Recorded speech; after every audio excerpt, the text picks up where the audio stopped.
Are pretty much wrong at every step of the way. Yeah. And welcome to the Down in Front Podcast, the official podcast of downinfrontpodcast.com. If this is your first time tuning in and hanging out with us, we want to say thank you so much for tuning in. Thanks so much for joining. What we usually do here on the Down in Front Podcast is that we review movies, TV shows, all while having our favorite alcoholic beverages. And tonight we are going to be talking about the newest film in theaters right now that has a lot of buzz about it, and maybe not the best way. Hellboy, directed by Neil Marshall, starring David Harbour and Mila Jovovich. Before we get into that, before we get into our spoiler, we're going to go around and talk about a bit of roundtable. We're going to talk about what else we've been watching, along with what we're currently sipping on. And so, as always, I'm going to start sending over to one of my best friends. We grew up together way back in Tennessee. Mr. Tennessee. Mr. Mouth of the South. Brylan, what's going on, man? What you been sipping on, and what else have you been watching? Good evening, Warren. Good evening, Mocha. What I've been sipping on recently, since I'm still recovering from a really bad illness, I'm keeping it non-alcoholic tonight. I got some Gatorade Zero, the lemon lime flavor. I'm sure Blue would call it golden yellow Gatorade if he was here. But what I've been watching recently is I checked out a new TV show and a new movie that came out recently. The new TV show I was watching was the TV adaptation of What We Do in the Shadows, which is based on one of Taika Waititi's first films. If you've never seen the movie, it's hilarious. It shows like why Taika is considered like such a great storyteller, and the sense of humor like he brought along with Thor Ragnarok. You'll find it all in this movie, but the TV show is also very good as well. It's definitely not the same cast. It deals with a different house of vampires, but they do hit on similar points of like the very light universe building that they did in the movie. They continue with that. So yeah, we get werewolf encounters in this as well. But it's a fun TV show. 30 minutes. It feels like a really nice sitcom, kind of like Office-like. But if you've seen the movie, you might feel like some of the jokes have already been explored. But they're starting to open it up with some really interesting takes. Like there's one thing that they introduce energy vampires, and to see them in action is pretty hilarious. So I've watched the first 3 episodes. I'm definitely going to stick with it. It's just a lot of fun. If you ever want a TV show where you don't have to follow much about what's going on, but you want to just enjoy what it is and have a good laugh, definitely check out What We Do in the Shadows on FX. And the movie that I was watching recently was Missing Link, Leica's follow-up to Kubo and the Two Strings. It has a wonderful cast with Hugh Jackman and Zach Galifianakis and Zoe Saldana. And would I say that Missing Link is just as good as Kubo? It is, but in a different way. Its story is definitely a little bit more drier and wittier than the emotional story that we got from Kubo. But the amazing thing about this is I definitely recommend anybody going to see it in theaters. Is that Leica is experts of their craft with this visual storytelling of claymation, and I've never felt a claymation movie feel as epic as like a big adventure movie. And that's one thing they definitely pull off in this film, is that every set piece is amazing. It feels epic in scope. And it's great to go on this fun adventure. I mean, they are great at telling great stories, and this is also one you should definitely check out. So Missing Link, if possible, definitely see it in movies. Yeah, I actually didn't realize that Leica made that movie, so I completely casted it off as just a weird movie there. But now that you say that Leica actually made that movie, I'm probably going to go watch it, because I don't think there's been a Leica movie that I haven't liked.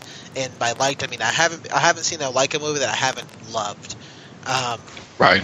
And so I'm all down for that. I mean, this is the same ones that did Frankenweenie, Coraline, Kubo, as you talked about. Paranorman.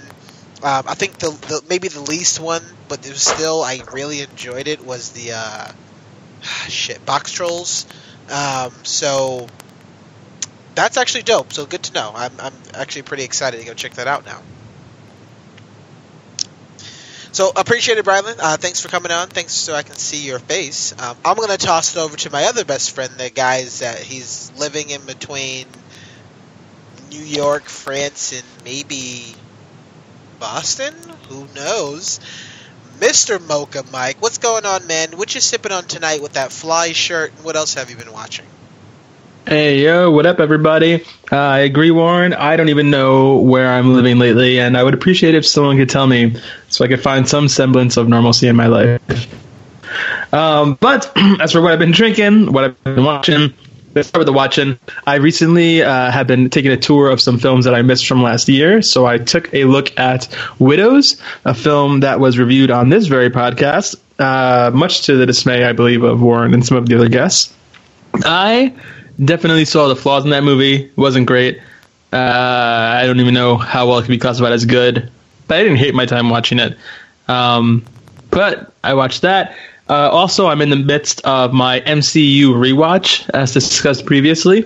I am hella behind because that Endgame comes out in like 2 weeks, and I am about halfway through Phase 2 right now. Though I am doing it in chronological order, not in film release order, so it's a bit thrown around. But I've been really enjoying that.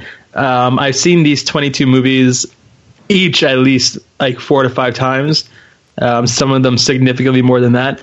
And I still get something new out of like going back and rewatching old movies, and it's really fun seeing the journey that each of these characters has gone through. And it's going to be sad to see it all come to an end in a few weeks.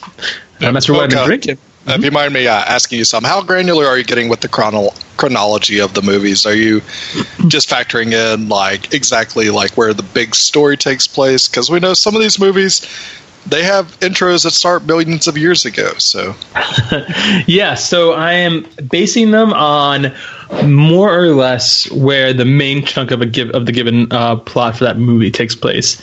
It's going to get a little twitchy with some other films that are coming out or that are on my way, but overall, they do tend to set themselves in pretty specific time frames, and I'm using whatever that larger portion or more focused on portion is as my basis. So right now, I just got done with Avengers, as well as Iron Man 3, Winter Soldier, and I'm on my way to Thor: The Dark World as well, and I'm on my way to the Guardians of the Galaxy series before I get on to Avengers 2. So it's been fun, and it's a cool way to watch it as well. Nice. As for what I've been drinking tonight, I'm sipping on another local spirit. It is from Kings County Distillery in this super sketchy bottle that I picked up from my local winery, and basically it is a chocolate whiskey. I don't know if you can see it here. It's quite interesting. They basically distilled their whiskey and then locked it up in casks with cacao husks. So it has a really, really strong taste of cacao, but it's the kind of bitter, like planty, like earthy cacao taste. Nice. It's actually kind of nice. It's really weird. It was really weird at first, but it kind of tastes like a mix. It kind of tastes like alcoholic chocolate milk. So I've got some hints of childhood nostalgia and some hints of like general sin, all mixed together to create this nice little beverage that I'm sipping on tonight. So were you the kid that bought Yoo-Hoo at the grocery store all the time? Yeah. Oh, I definitely was a Yoo-Hoo. Oh my god, that stuff was vile. No way, dude. I was a Yoo-Hoo kid, and I was a Banana Quick boy. I was those two things. Banana Quick? Terrible. Ew, bro. Yep. Quick had a banana milk version. No, they had strawberry and they had banana. They also had vanilla, which was hilarious because it was just fucking milk. Yeah. Yo, banana's the shit. If you can get your hands on banana milk quick, definitely give it a try. When's your birthday? I'm gonna see if I can find some for you. Oh man, I'm not gonna say it on air because I don't want people to troll me on my birthday, but I'll tell you afterwards. Okay.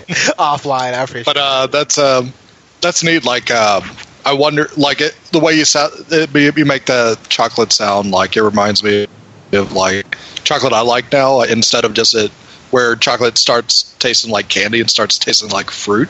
That's kind of like where I like to get chocolate now, that very dark flavor. Exactly. I'll see if I can bring up a bottle of this for you next time I go to Boston, because I think you'd like it. Awesome. Well, I will let you know, we actually did not review Widows. You just probably heard me shitting on it. Oh, word. Okay, never mind. Yeah, I was Maybe I like... should go re-record all that. I was like, oh, yeah, I mean, you definitely heard me shitting on it. I mean, it wasn't like... I for sure... spoiler for Widows, but when they put the white policeman killing the black kid for no reason in the movie, I had some issues. Especially because that wasn't what the movie was about. So, and it also wasn't really impactful. So that was like another big thing that for me, I was like, oh fuck. Along with other things, I'm like, man, this doesn't make any sense to me. But we're at like 150 plus episodes at this point. I doubt any of our viewers or listeners have the endurance to go back and fact check that we didn't review Widows. So, as far as I'm concerned, it happened. No, I just fact check. I can tell you for a fact. Blue, take care of this in post. It's not even on this episode. I love you just screaming in your room for Blue and just like over 1,000 miles away. Well, Mocha, it's great to see your face. It's great to have you on for this review. My name is Warren. I will be your host this evening. I am currently sipping on a phenomenal mixed drink. Quick tidbit. I found that I like Sierra Mist and whiskey more than I like ginger ale, a whiskey ginger ale. So Sierra Mist is going to be my go-to drink from now on, because damn, that shit fucked me up this past weekend.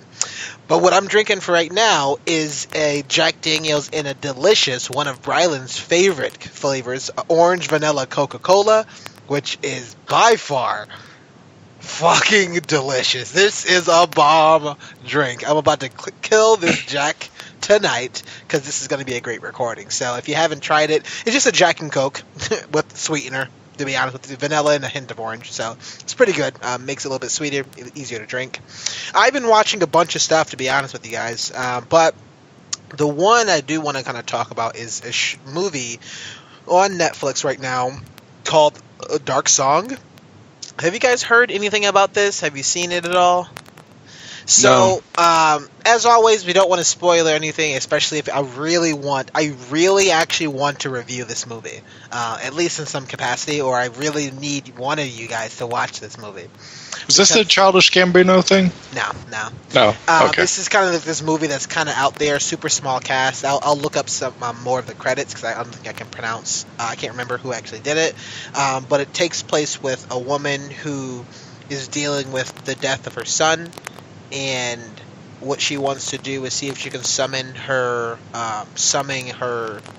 She just wants to see her son again. So she wants to summon her son by trying to see if she can perform a ritual with a guy that she hires in a random house. And she's trying to perform this ritual to summon a guardian angel to fulfill a wish. And holy fuck, this movie is nuts. I think this is like a Fear Boners material, but a much better. It's not like a shitty horror movie. Sorry, Abbott. But it's definitely messes with your mind. So I'm very curious for more people to watch this movie and see it, because me and Emma kind of watched it sort of randomly. She got like a recommendation via Twitter of, hey, this movie has like one of the craziest endings, and I'm like, let me check it out.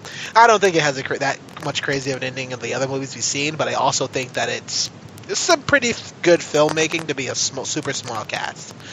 So that's called A Dark Song. That's currently on Netflix right now. Definitely go check it out. Quick tidbit: I also accidentally stumbled upon a British dark comedy called Flowers. That's also on Netflix. Have you guys heard about this show?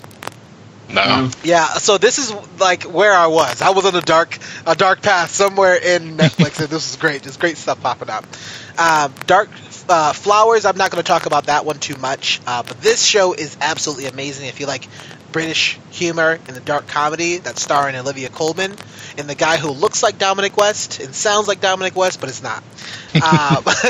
So I would say definitely go check that out. It's only two seasons. I think there's 6 episodes each, and so I plan on finishing that this week before Game of Thrones comes back. So I'm probably going to binge that on Thursday on my flight home. So, that as I've been watching. And as we transition over to our favorite section, I shall be raising my glass. I'm going to be raising my glass so that we can get ready to dedicate our Cinda Sips to all the lovely people that we have out there. So, Brylan, who are you dedicating to doing a shout-out for your Cinda Sip tonight? I'm going to send my sip out to 2 people that have doing some significant changes in their life. One is Reggie Fils-Aimé, who was the president of Nintendo up until yesterday, which was his official retirement day. But the cool thing about it is Reggie officially joined Twitter, and he's just at Reggie, which is awesome. Nice. And he's been posting like all these really cool like moments from his past of working at Nintendo. But he's also done an amazing job at Nintendo, so thank you, Reggie, for all the hard work you did for Nintendo and video gaming as a whole. And I also want to give a nice sip to Tiger Woods. He's back, baby. Nice. He actually won the Masters. He's got his game back. It'd be cool to see if Tiger continues to dominate and actually start winning championship after championship. That'd be really cool to see. Yeah, so, for sure, man. Sip to those 2 guys. Big ups to Tiger because, man, Sunday was blowing up. Even before anything, like everybody was like, because the Masters doesn't start on Sunday. If you're not aware, it's like a 3-day event. Usually they have some shitty rain weather, some weird delays. It was in Georgia, and man, Sunday was like on fire. And as I was going through the airport, everybody was surrounded by the TVs in the bars, and everybody was like looking. And I was like, I've never seen this amount of people watch golf ever in at least maybe 6-7 years. So it's cool to see, especially kind of him kind of coming back and kind of winning that, even in the fashion that he did, because he was just like in the hunt the entire time. And they even interviewed all the like some other golfers who was like still kind of fighting and vying for first place, and they were like, it's impossible to play near this dude. It's like a roar every time. It's like a stadium, and the sound that they kind of cheer for this dude, it's so nerve-wracking. It's like difficult to kind of focus, which is not really, I mean, realistically, that is not something that you can prepare for or kind of plan when you're playing golf, right? Like, there's clapping and stuff, but like that sort of sound is kind of crazy. So big ups to you, Tiger. Mocha, who are you dedicating your sips to tonight? Yeah, I'm going to send my sip out to the Night King. As we all know, Game of Thrones started this season, and I gotta say, I'm proud of the guy. You know, he's been talking for a while. People been talking about how he's going to come down and do his thing, and, you know, he finally got his act together, got his life sorted out, and made his way south the wall and started actually trying to accomplish his dreams. And honestly, I feel like that's an inspiration for me right now. I'm still up in my personal cold north of depression, but one day I'm going to march south of that wall and do my big thing. So big shout out to you, Night King. You're an inspiration to us all. Thank you, Night King. Weird to thank you, but all right. His name is Reginald. Nice. My huge Cinda Sip, sappy Cinda Sip, is going to go to my lovely girlfriend for inviting me to a wedding that was in Virginia. That was absolutely phenomenal. Super fun, super friendly. Everybody was like absolutely amazing there. So big shout outs and kind of thanks to you for being amazing. That's all I got there. So I'm going to do that. We love you, Emma. Yeah, for sure. And with that, we're going to take a break. So this is going to be our spoiler section. We will be back for a full spoiler edition of Hellboy. Hi, everyone. Just a quick note. We actually wanted to add Abbott to this review, but he couldn't make it, so we actually had him record something separately. His section is going to be after all of ours, so stay tuned for that. Thanks, and enjoy.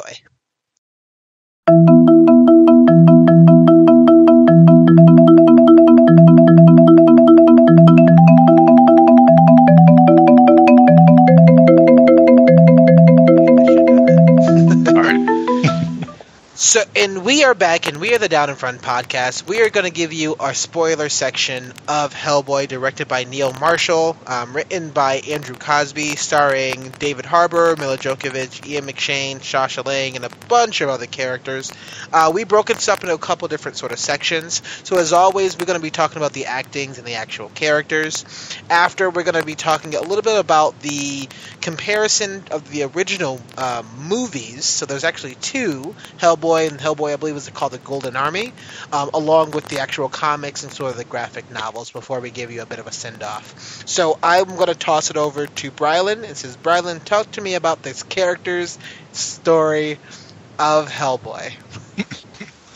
Wow. So, man, after I watched this movie, I was just like, what the fuck is going on here? I haven't been this baffled by a movie since Transformers The Last Night. That It was just utterly just a bunch of visual vomit put on the screen that I did not know what the hell was going on throughout most of it. But, like, for the characters here, I'll start with Hellboy himself, David Harbour. I kind of feel like this with a lot of the characters in this movie. I see what they were trying to get at, but for some reason, nothing really clicks with anything about that character. I mean, David Harbour, pretty good actor and everything, and he's definitely delivering these lines that I feel like are made to be funny and very tongue-in-cheek and like very true to like the wittiness of Hellboy as a character, but it never really lands for some reason. It just feels like dead every single time he delivers a line, and I don't know if that's totally on David Harbour, but there's just something where, like, with the Hellboy costume itself, there's a lot of prosthesis and makeup on him, and he kind of like gets lost in it. You can't really see his personality shine through, and when it comes to like the actual Hellboy, like the strong right hand, that right hand looks so god awful. There's moments in the movie where I think it's not working, and he still just kind of rolls with it, where it just feels like a worthless like paperweight that's on his head when he's moving around. So I don't know what they're trying to do with that, but the whole Hellboy character himself didn't really work for me at all. Yeah, I was super bummed. Man, I was super bummed. I was super bummed by this entire movie, but the whole fucking movie. Yeah, the one thing I was really bummed about was, you know, they didn't even focus on the hand, his strong right, at all. I think he used it maybe a total of like 3 or 4 times, and that was it. He punched the elevator with it. Yeah, well, he continually punched the elevator, which never even broke with it, and didn't even cause any damage to the elevator, which is like a small... It didn't make any sense. But the other thing I was really bummed about was... Man, I'm curious to see how many of these lines were just wing it from what you think, and we don't really want to kind of go off of the stories that are already there. We just want to kind of make our own thing. And it felt like they just wanted to create their own thing, entire universe, without kind of giving any sort of tribute to like the source material. Which I never mind that, for sure. Like, I liked a lot of these moments with this Hellboy being childish, being like immature, like having some wisecracking jokes and stuff, and some things that kind of made some sense and like kind of added a bit of like lightness to the character, which I thought was in certain cases could be fun. But man, there's so much that was just... I felt like they tried to just do too much, and it almost felt as though the less is more. And I know we'll talk about that a lot, but the less is more of, you don't have to be talking and do a wisecrack every fucking moment. And it doesn't have to... I'm just curious as to see what was their character designs and what was their overall sort of thought going into it, or if there was... It almost felt like they were being like a satire, right? This movie felt like a satire of comic book movies, superhero shticks, and whatever, but instead of being like, oh, you're making fun of yourself, they actually were being serious about it. And I was just very confused at what they were doing. It's hard, man. I don't know. I can't honestly say if they were like, if this movie was a parody of itself or not, because I don't know the Hellboy source material. beyond just, a couple of like, panels that have gone viral on the internet regarding Hellboy, like the one with the monkey with the gun and stuff like that. But like this movie, I felt like I had a lot of excitement going into it because, Guillermo del Toro's movies were pretty damn good in of themselves. They weren't amazing, but they were good. And I just thought that, I don't know what I thought. This movie didn't do it. Whatever it was, I thought, man, it was like it was a bummer, man. It really was just a bummer through and through. I think you're right, Warren, in that they tried to do way more than they needed to. Maybe they tried to hit a lot of scenes that were classic from the comic books. But as far as I'm concerned, the entire scene in the UK with the giant hunters from the Osiris Club hunting Hellboy, and also him afterwards fighting the three giants, I don't see how any of that was necessary other than the beginning of the scene, which was used as an exposition dump to explain who Hellboy was and where he came from, which they could have done a million other ways. The Del Toro movies just did it as a flashback to start the movie before the title card. I'm not saying they had to do everything this way Del Toro did it, but like that seemed to take care of it well enough. Also, in that flashback, I just want to point out really quick that I don't know whose decision it was on the creative team to make baby Hellboy have like a human adult, like middle-aged head and face, but it was not endearing. If I saw that thing crawl out of a crack in the ground, I would have shot it a million times. Like, there was nothing cute about that baby. Yeah, I think that's definitely like a common denominator that we can say. I don't know who the X was, but this was a bad idea for anything. I don't know who the writer was, but that's a bad idea. I don't know who the visual effects lead was, but that was a bad fucking idea for you can put that, you can use that statement in just about any component in this movie. I was just taken back by what was this movie's budget. There's no way this movie budget was less than the other two movies. And this movie, it was actually. But how much?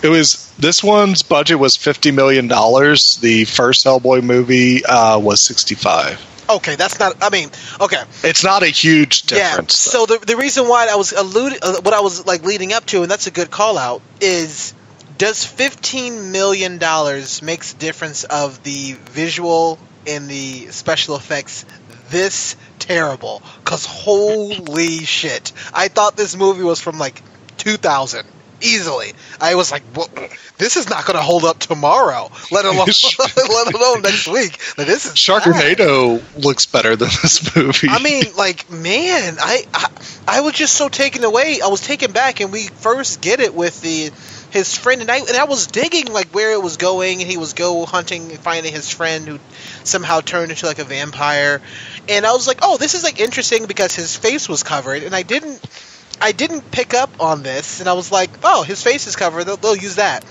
The moment that mask came off, this movie lost me. And audience, that was like 3 minutes into this movie, I was like, oh fuck, that's not good.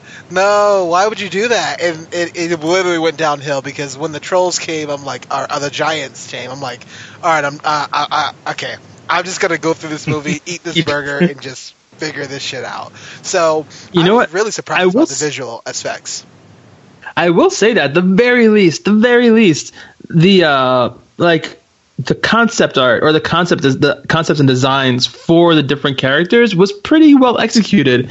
Like the giants conceptually, I'm not talking about in terms of execution, but how they looked there, the ideas behind them was pretty cool. Yeah. The giant demons that came out at the end just for that 5 minutes of having like unnecessary gory deaths before they crawled back into a hole to hell, those were all really well designed and looked interesting. Baba Yaga, despite being like this weird blend of like this weird use of practical effects in a movie that had so many demons done with computer animation, she was still really cool from a conceptual standpoint. Yeah. The execution was off almost across the board, but I actually like Baba Yaga. Like, I think that is probably I think that's the only character I liked in this movie because it was I guess it was how we were presented with her character, it was super creepy. It was very dark. So again, less is more, and it was very, very weird, and almost there was so many horror elements and horror themes. I think this is the same guy. And I talked with Abbott about this. This is the same guy that did the Descent, and I actually dug that movie a lot. That movie was really good, and so I.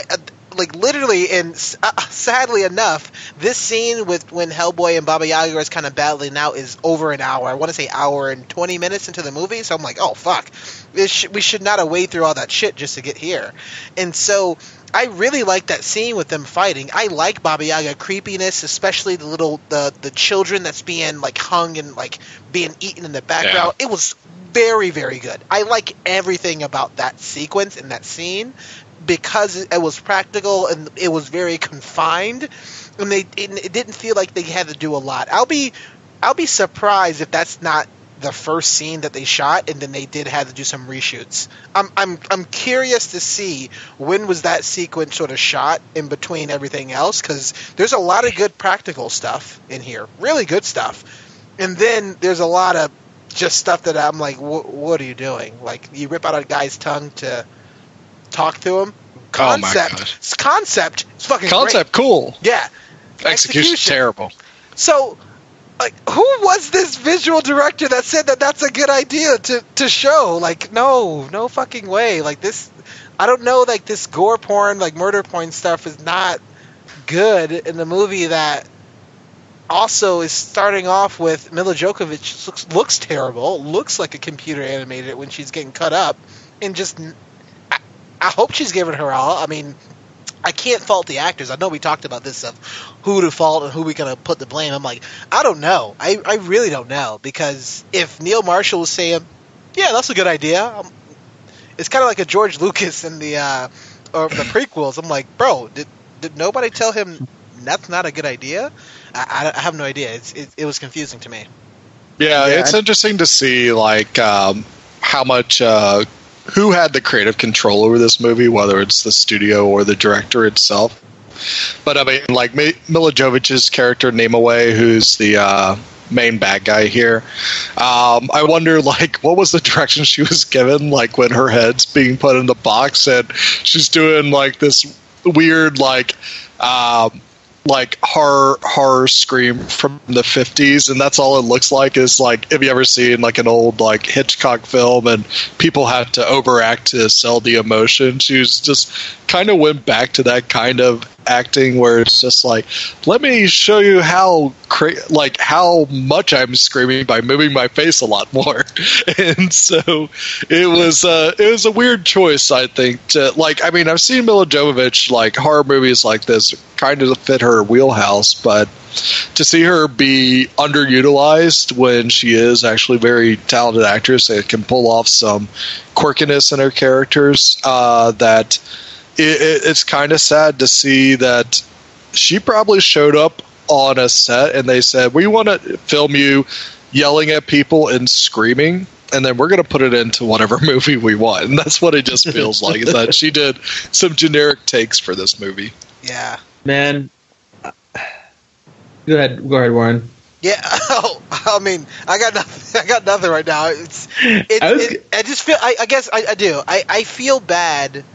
I feel bad for the people who put a lot of hard work into this movie, not knowing what the outcome would be. Maybe they did, maybe they didn't. I don't know if they're necessarily like, sort of innocent in it, but this movie is just going to get shat on through and through. And I like some of the things that they were doing. I like creative liberties. I like when people do things differently. We don't like cookie cutter. We don't like the shit that we've seen, even with Marvel, right? Like, I still like to see things different. We talked offline about, the whole merger. We talked about the things that DC are doing. Like, I like some of these things, right? I at least like the attempt. That's my goal, right? I don't want to make sure that we go to a movie and everything feels the same, because it's stale and it's boring. So I'm all about that, but there also has to be that time in which that says, does this movie make sense? And I do not know if somebody sat there and literally thought this out through and through. Like, I want to see the storyboards that says logistically you're going to go slide 1, slide 2, slide 3, slide 4, all the way to slide 10 just for right now for this quick scene, and this is like what we're trying to accomplish. I'm baffled if that did happen. I'm like, what? Like, how is people putting $50 million into this movie? That's a lot of money, man, and that's more than, I think we had talked about this previously, right? That's more than so many of the Leica films that can't even like made back, and those movies are phenomenal. So that's why like it is mind blowing, but it's also upsetting that a lot of people's names could be kind of tied to this, and it's like, oof, that's not good. Yeah, and I mean, there's points in this movie where like we mentioned, Baba Yaga, like conceptually a really cool looking character, execution not that good. For the longest time, I thought Baba Yaga was just the older version of the head of the Witch Sisters that actually like take Nimue's power away from her and her crown. And I was just like, okay, is this her or not? But no, she came back at the end, hasn't changed at all in 1,000 years, and she's just there to give the crown back to Nimue. And like, all right, why was this person ever introduced in the first place? It makes absolutely no sense at all. No good reason. Like many decisions in this movie. Why did we get to see this gigantic army of ghouls and goblins at the base of this mountain where Nimue is, done in this like shitty Transformers Beast Wars CGI, and then just to have them all scattered away and never be as soon as Hellboy shows up, they're like, oh, we gotta bounce, this is just between those two. Yeah, but it didn't make any sense. It was just such bad CGI, and to have such a big focus on it in that scene for literally no reason other than to have Mila Jovovich give a very underwhelming Braveheart speech to the demon world.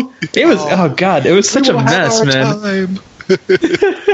But other messes that are in this movie, like Ian McShane as Professor Broom, you think it would be amazing casting choice, because Ian McShane is someone that's made a career out of playing crusty foul-mouthed mentors. He does this same thing on American Gods as Odin, but for this movie he's just like really misused. Like, it's weird that the first couple scenes we see with him are like one line for him to deliver to remind Hellboy of his strong right hand. It's like, everything will turn out right because of your strong right hand. He says it like 5 times in this movie, but it's only till at the final end where his spirit is actually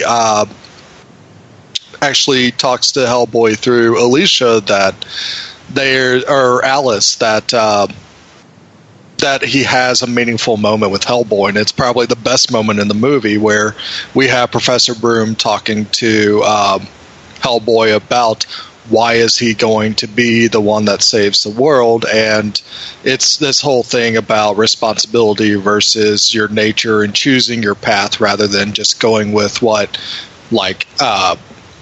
destiny will tell you, which I thought was pretty cool story, but we needed more of that to build up that relationship and build that connection, especially because we can't rely on the original movies if you're treating this as a reboot.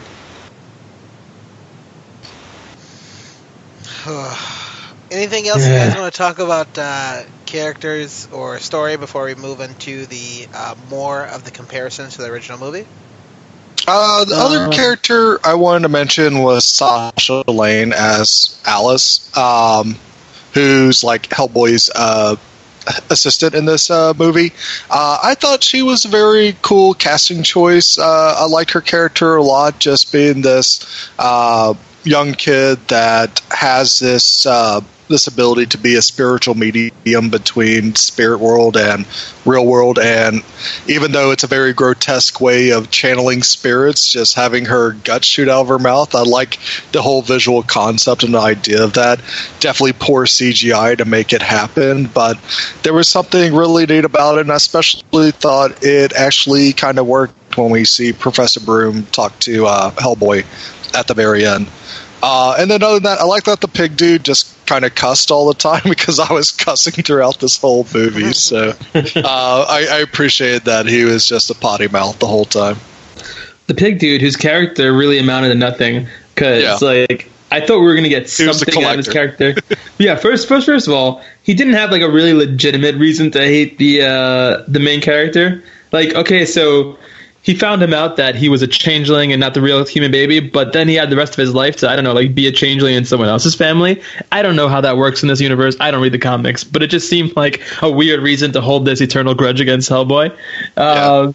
Two, like his final fight scene in the movie was like cool enough to see them fighting with like Danielle Day Kim's kitty cat form, but it amounted to nothing because at the end he just like the witch just walked over and like turned him small and then made him pop into a pool of blood. A pool of just blood, but mind you, there weren't even any like fur or body parts. Like they just like for some reason they were just like, oh yeah, let's just make it be like a blood water balloon. Not even 5,000 rip cages like Mortal Kombat. Yeah, like we had an earlier scene where Hellboy was eating soup that was or like looked like borscht that was filled with like children's fingers. Like you're telling me we can't get any body parts when the second main villain of the movie gets blown to bits. The decisions in this movie were just so mind-boggling. I don't know who was making them. Yeah, I'm still confused about, like, I'm looking at just some of the characters, and if we just go and, talk about some of these we haven't necessarily mentioned yet, you have this jaguar, cheetah... Werewar? I don't know, werecat? I don't know what it is, but how did he even survive in the first place if the rest of your group got murdered? He ran really fast. Why are you alive? Like, I did think that there were some things in this movie that were inserted that's like, oh, okay, so this guy is just here to have some fun. Thomas Church Lobster Johnson, hilarious character. I was like, okay, this is the character that should be in the movie, and so we need to put him in Hellboy and just have them like have some fun, like make it light, not show all the visual effects. These like kind of fighting crime and kind of doing their thing. Like when they showed his character, I was very confused. Also, I know we're not going to go into detail, but the tone and the music of this movie and what was shown was three entirely different things. And so I'm like, this is a pretty serious sequence. Why is this a super upbeat music that somehow he's playing in his headphones on the helicopter and takes it off and it's now muffled? What? So I was just like looking through like the people that are in this movie, like, and I know we talked about this a lot of the movie franchise that we're not going to mention, but man, I am tired. I am real tired of getting King Arthur stories. Holy shit, guys! We've gotten like 8 King Arthur stories, and I think we reviewed like 5 of these movies. Like, holy fuck, why do they keep doing this? Because it's a tale of time. This is the only King Arthur story that ends with King Arthur's like granddaughter fucking a goat demon. So that fills a niche. I guess. I don't think I don't want to see that. If this is the Andrew Abbott would approve. Yeah, right. That's an Andrew Abbott comment for sure. Yeah. He clearly hung out with him last week. I know it. Yeah, but that's. I mean, you definitely make a great point. I mean, this movie didn't feel like a Hellboy movie until like Hellboy and Lobster Johnson talked to one another, and then like the jokes hit, and they actually had a good rapport with one another. But everything else is just so horribly done. I mean, I appreciate, like you said, Mocha, like the giant demons that come out of the chasms at the end feels like a very epic kind of who is that guy? Damn it, I forget his name. Lewis Carroll. No, the older old white guy that did fantasy books about scary monsters. It felt very Lovecraftian at the end. Lovecraft, yeah, there you go. Yeah, like a very apocalyptic moment. But I mean, it just nothing gels together. Everything feels like it's from a different movie. But like with Daniel Day Dae Kim's character. We really don't need a backstory for him.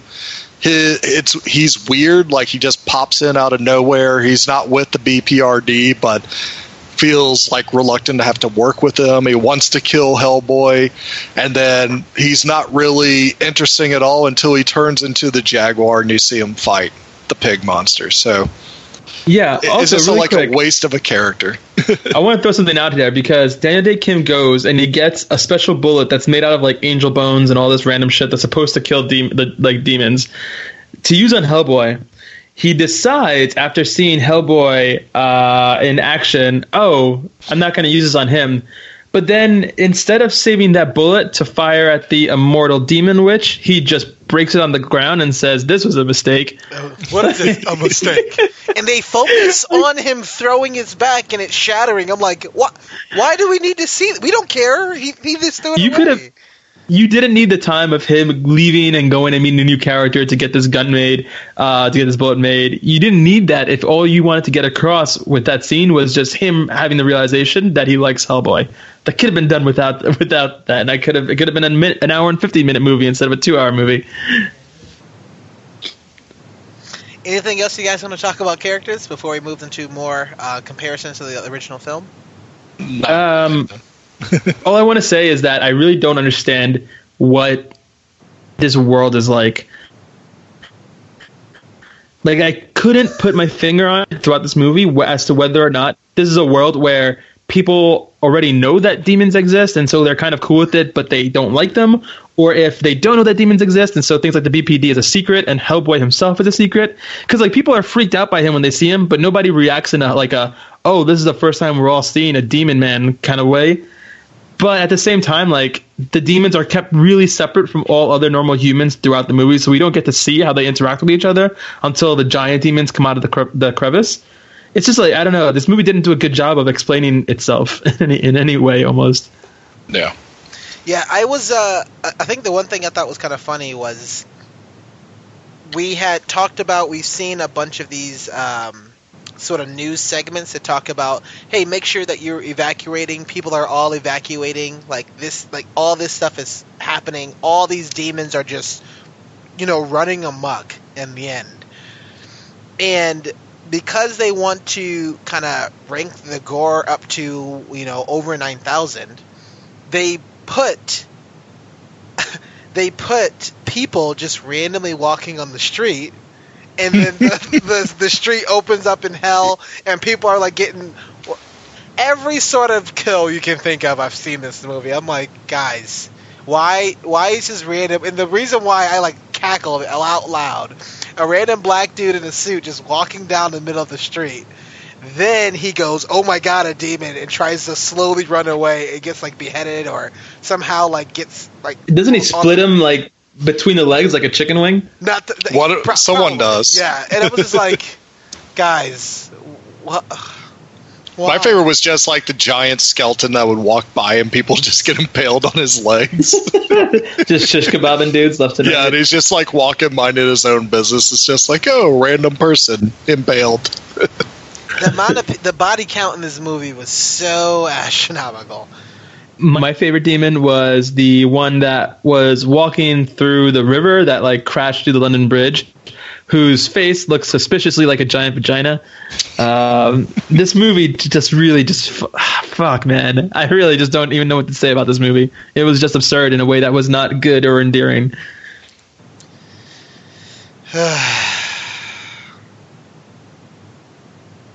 That demon absolutely had a vagina head. Go back and rewatch it. Did. Yeah. What can you do? What can you do? All right, so anything else? You can make any other movie. Yeah.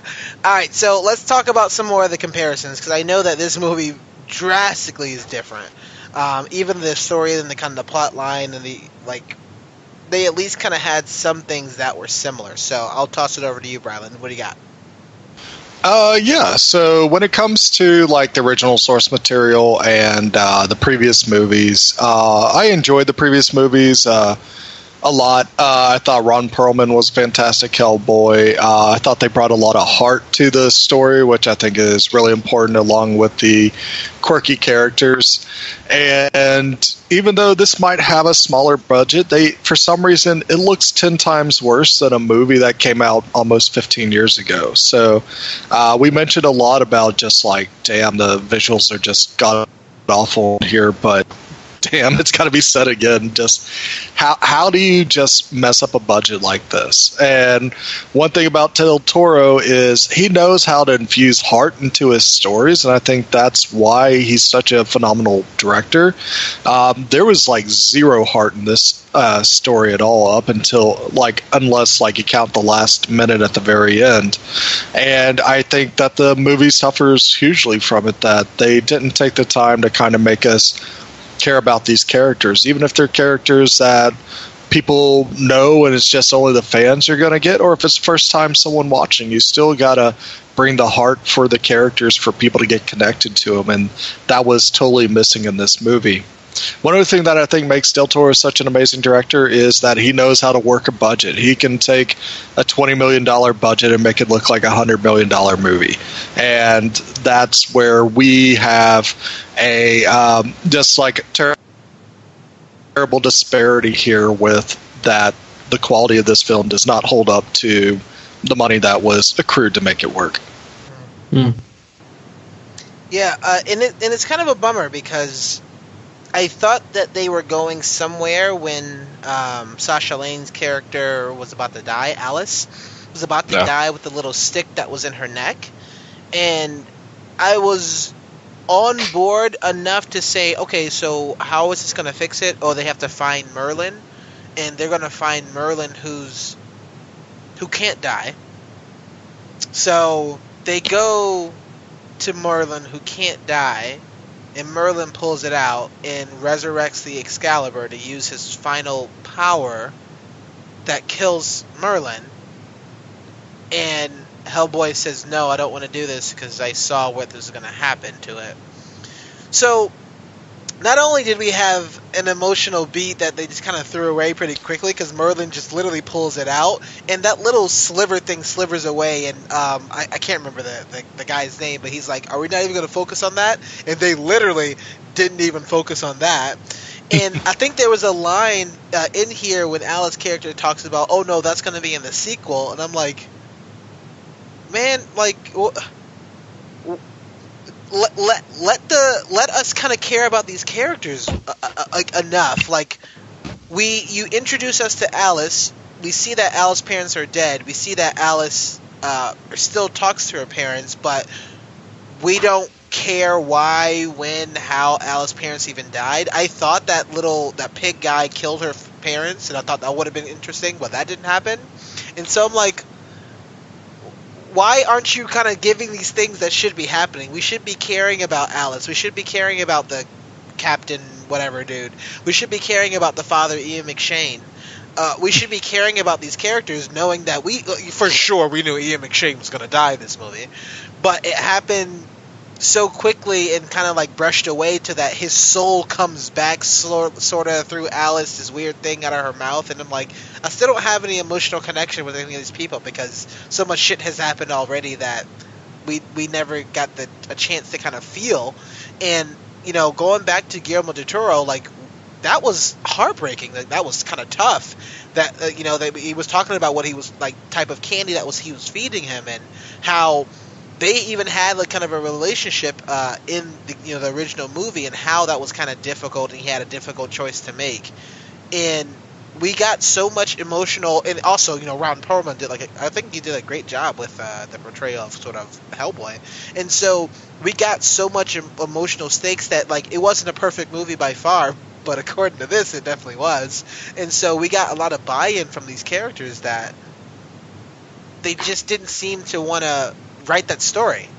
And I feel like that's the people that's going to choose to like this movie, even though it's not what everybody else wants, that you still give me something to care about people in the movie. And they just never cared.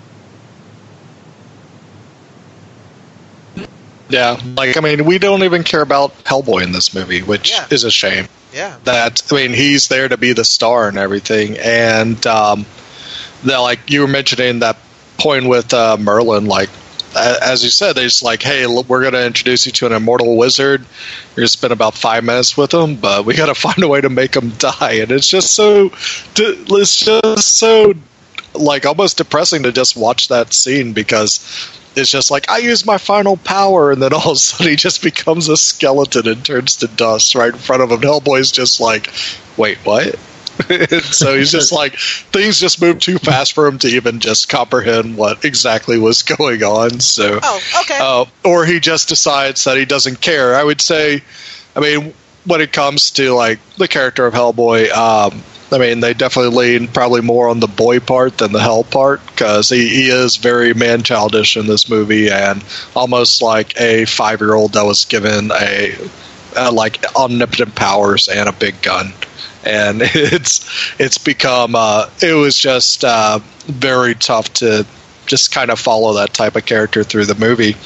But I think it's a shame just like how bad this movie came about, because Mike Mignola's universe is actually very colorful and cool, and actually has some really cool places you can take it. Like, I was hoping for this Hellboy to be really good and actually kind of introduce people to this universe again, because I would love to see characters like the Amazing Screw-On Head come into play, because from the graphic novels I've read, like the first Hellboy series is really good. I haven't read any of the later ones or the reprises he's done, but I did read Amazing Screw-On Head, which is like an offshoot, and I would like love to see that type of character come into play as well.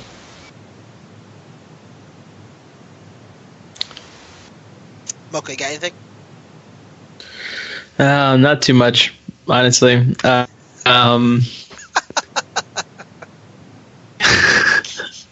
Yeah, no, I watched the Guillermo del Toro Hellboy movies a while ago, so I don't have the greatest memory of them, and I never did read the Hellboy comics by Mike Mignola growing up. But everything that I've seen from the Mike Mignola comics, none of that came through in the movie I watched. And like you mentioned earlier, Brian, Guillermo del Toro infuses all of his works with a lot of heart, and this movie felt so shallow. It just felt so shallow, and they were just, I don't know who this movie was for. I really don't. I wish I did. I wish I had an idea, but it doesn't feel like they tried to handle it in a way that would make maybe diehard comic fans happy. And maybe I'm wrong. Maybe the diehard comic fans of Hellboy are all about this movie, but I don't think that's the case, because I've talked to a couple people who I think would feel otherwise. So like, I don't know, like this type of movie, like the amount of gore and the thoughtlessness with how the gore was used made it seem like this movie was made strictly for 15-year-old boys and no one else. The entire market was just like early teens who would be like, oh hell yeah, that movie was so cool because so and so got ripped in half, but there was nothing else there, and that's so sad. Yeah. I mean, if they did put a scene with a monkey holding a gun in this movie, that would have been the best scene in this movie. Would have made it for me. Would have made the whole movie. So, with that, let's talk about conclusions, guys. In this section here, we'll talk about if you didn't like the movie overall. I think by this point you should already know that we are not fans of this movie. But what would you recommend other people sort of watch if you're not going to recommend this movie, or read, or do? Rylan? I would say this is definitely the worst movie of the year by far. I don't think anybody should watch this. If you want to watch Hellboy, watch Del Toro's films. They're both very good at creating a lot of fun action, really cool worlds, but also a lot of heart.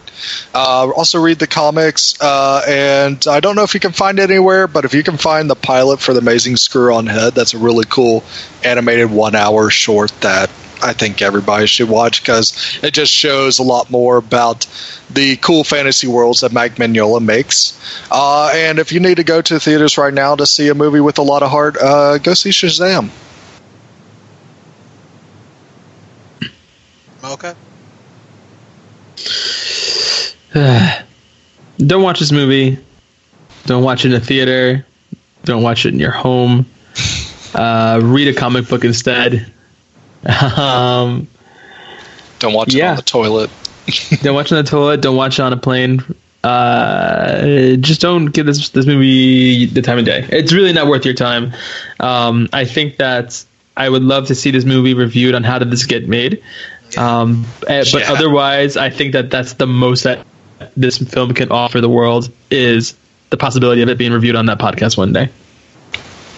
Yeah, I literally was thinking that same thing to talk to him. Like, I want somebody to go and just dissect all the plot holes and everything about this. Yeah, I also can't recommend this movie.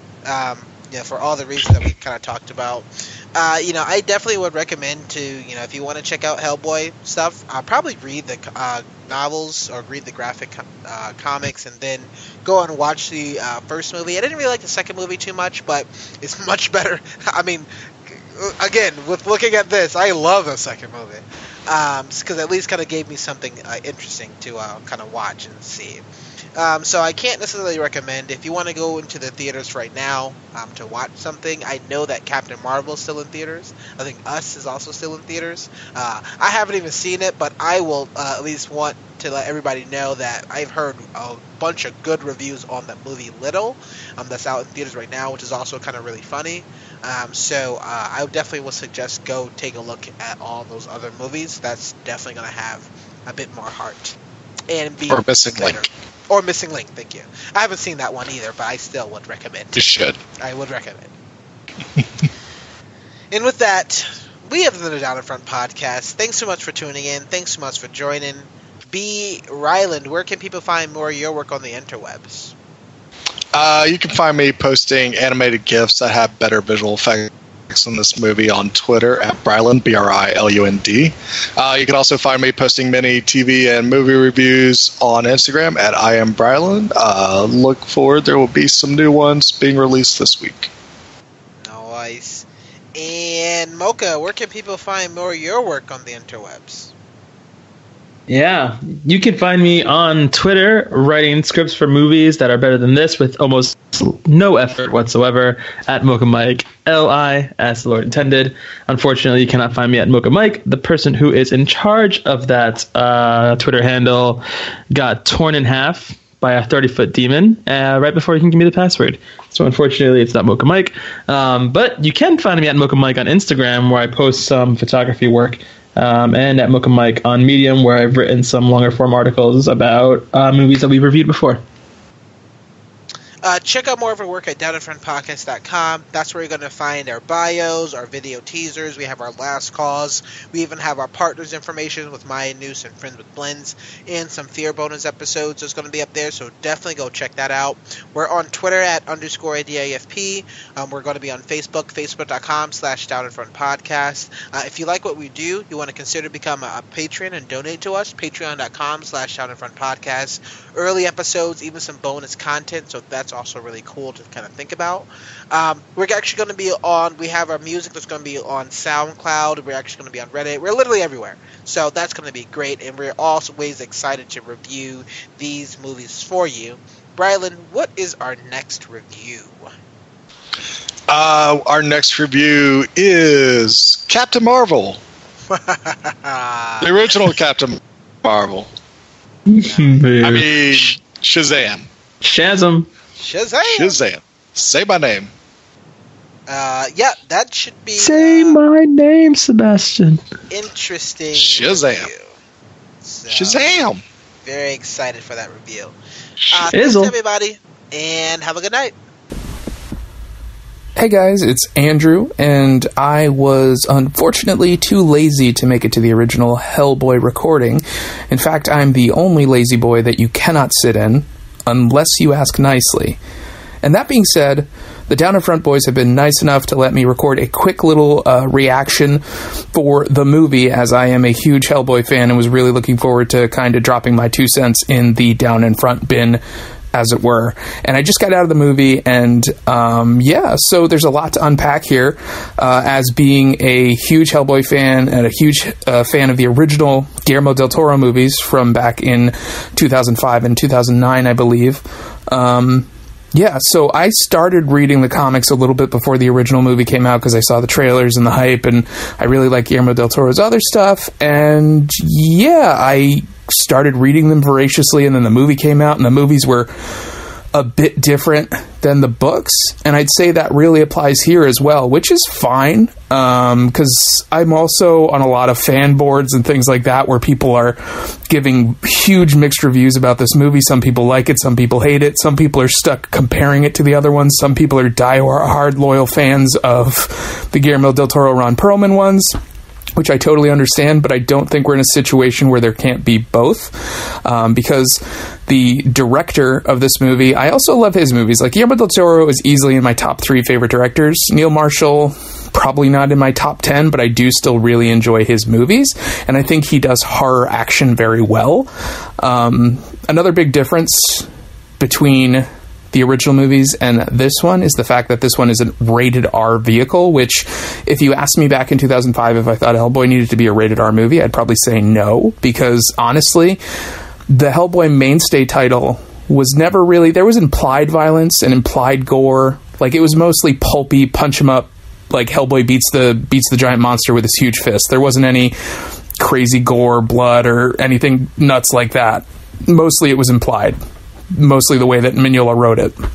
In later years, that sort of changed. So now I think the shoe is on the other foot, and I think we do need a rated R Hellboy, because if you follow the comics and, everything that's been going on with the BPRD and Hell on Earth and everything just going nuts, basically, the part in the film where everything goes to hell and the demons start rising and just ripping people to shreds and there's blood and guts and it's just gratuitous gore, a lot of the people that I've talked to have said that was way too much, over the top, but really, like, that reflects the modern comics. And honestly, if you think about it, Neil Marshall had over a decade's worth more of Mignola content to pull from, and that's what he did, and I think that's really great. This movie, for me at least, going into it, reading some non-spoiler reviews and seeing all the trailers, I was cautiously optimistic.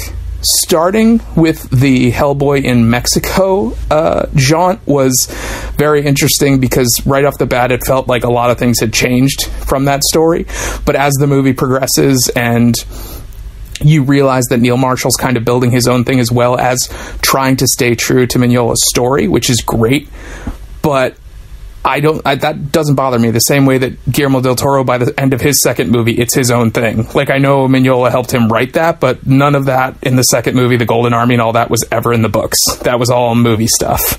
And so I think that Mignola and Marshall with Hellboy reboot are doing that same thing. I think they shuffled around a few things, and like, in the comic series, that's the way it sort of was presented originally, is that Hellboy and the BPRD sort of jump through time, and you sort of see little vignettes of what happened, when he first came out of the ground, when he was summoned by Rasputin, and then what he was doing in the 60s, and then what he was doing in, like, the 1000s, and then back to what he was doing in the 90s, and then back to what he was doing in the 80s, and, like, it goes back and forth over and over again. So many times people have tried to put together full timelines of that, and they just put out an official timeline, which was kind of fun, but the movie kind of does that really well a few times.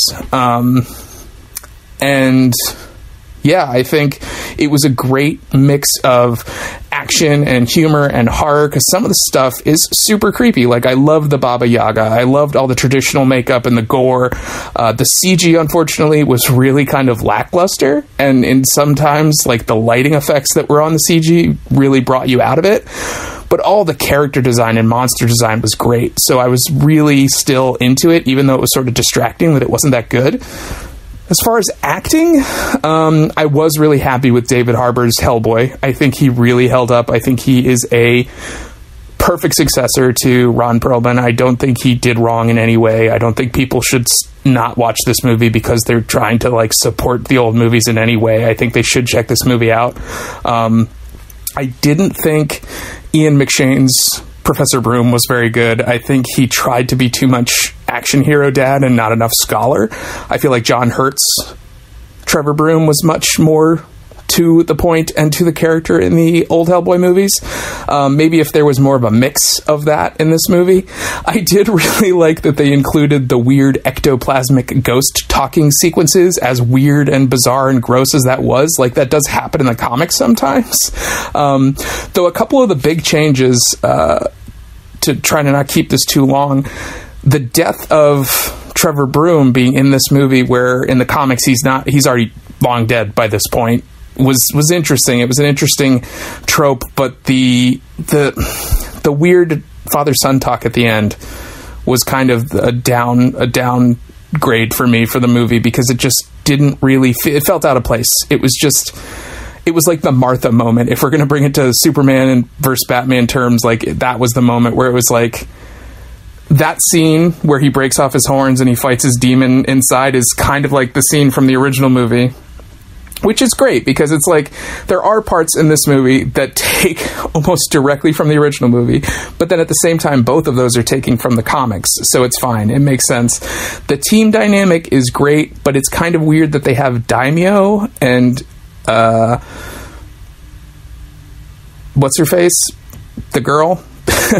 But, Daimyo and Hellboy in the comics didn't really have that much overlapping, really, but I think in the movie it comes off really well. I think their dynamic is like crazy werepurse, crazy were-jaguar, and hell demon baby guy trying to fight his inevitable future is kind of a cool dynamic. I think a lot of there are several pacing issues in this movie, but besides that, it is just a pulpy, fun, weird, frenetic, crazy acid trip demon apocalypse movie, and they jammed so much into one movie, and I found myself saying, like, why didn't they just jam more into it? I wanted to see, like, other BPRD members. Like, if they went with this, why didn't they bring in Abe Sapien? Why didn't they bring in Liz Sherman, like Roger the Homunculus?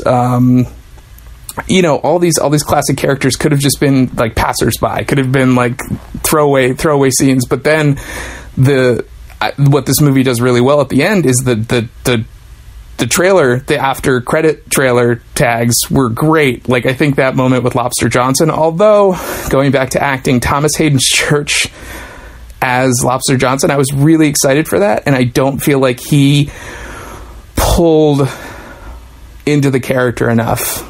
Well, no, he pulled into the character too much. Like, in the comics, he's a very stoic, like, dry, straightforward, you know, man's man. He's just there to, like, punch Nazis and take names. And in that one, he just seemed a little too gung-ho, and his delivery was kind of odd. Like, I know he was trying to be a little bit pulpy, but I think he was a little too much. I'm glad they included him. I think that's a great inclusion for the movie. And then, yes, the part where they actually find Abe Sapien at the end of the movie is great. Again, it's like significantly out of order, out of the chronology of the entire like comic book story, but that's fine. Like, it just makes me more excited, like that. And then if you stay to the end of the credits, when the Baba Yaga shows back up and commissions someone to take out Hellboy, if you know the books, that's I'm probably going to butcher this, Kolcheki the Deathless. He's this undead Russian warrior who's like basically been cursed to be immortal for the entirety of the universe, and he won't die until he's fulfilled his end of the bargain. And he basically gets tricked into fighting Hellboy because the Baba Yaga promises to kill him once he kills Hellboy. And the fight they have is incredible. And so if they're going to bring me Abe Sapien and that fight with Kolcheki the Deathless in the second movie, I am so down for a sequel to this. Although, unfortunately, with what I've heard about how this movie's performing, I don't think there will be a sequel to this movie. I would love to see the BPRD brought on as a series. Like, I think it would do really well on like a Hulu or a Netflix or even Sci-Fi, because they can get away with a lot of stuff late at night. I think it needs to be like an R-rated or unrated like internet series. Like, it couldn't go on a network, but I would love to do a serialized BPRD series. I think that would be super fun. But yeah, it's great to see. You know, it definitely rehashes over some stuff we've seen before. It brought in a whole lot of new stuff to the table. I was really excited with the execution.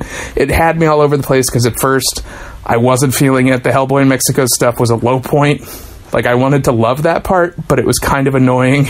And then from there, it just gets better and better and better. Mila Jovovich, she just plays the same character in every movie, so I wasn't expecting much from her, but she was decent enough bad person, and she had fun moments with her body just being all over the place. So, yeah. Also, the fight with the giants was pretty incredible. Although some of the effects were hokey at times, it still felt like it conveyed the fast-paced craziness of the comic fights that we see Hellboy get into, where he's fighting something way larger than he is, that we didn't get enough of, I felt like, in the original movies. I felt like that was really well executed with the three-way giant fight that was super hilarious and gory as hell. And as well, I was super excited that they included the Arthurian legend, where we find that Hellboy is actually the last descendant of King Arthur and is the rightful king of England and the only person who can wield Excalibur. It's much more epic in the comics. They kind of just toss it in the movie, which is unfortunate. The fact that they finally just pepper in like who his mom and dad are is unfortunate, because it's built up to really well in the comics, but in the movie I'm just glad that kind of got tossed in just as the cherry on top. It was pretty badass. So yeah, I don't want to keep this review too long, but I really think that everybody should check this movie out. It is a fantastic theater movie. I would be really unfortunate if you got stuck watching it like on a tiny TV. It's a good looking movie. It's a fun looking, fast paced, crazy, gory horror action movie, and I think it delivers. Honestly, there's some low points, but there are more high points. There's more to look forward to, and there's more to enjoy in this movie. And yeah, if you get a chance, check out Hellboy in theaters.